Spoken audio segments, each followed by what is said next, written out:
is fat transfer equally effective for the entire face?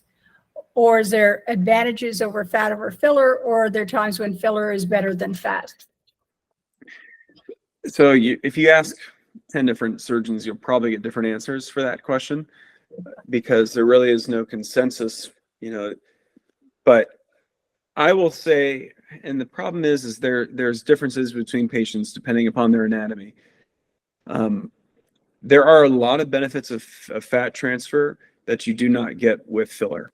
And a lot of it has to do with some of the regenerative properties of fat.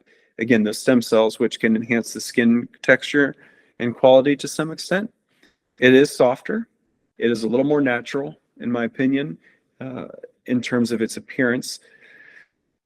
But there are certain areas that the consistency and the predictability of filler often makes that a better solution for me, at least in my patient population. And that doesn't mean I don't do fat transfer in these areas, but it just means that in some people, I'm going to say, let's just do some filler.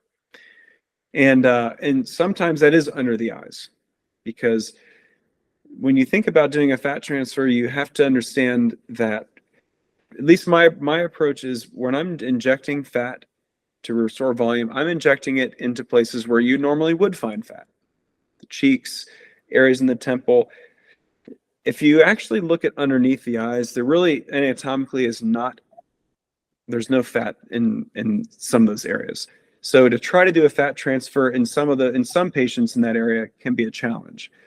And so the patients who are very thin naturally, who have very minimal cheek volume in general, and who are it's an anatomical thing, I just don't find them to be very successful with a fat transfer.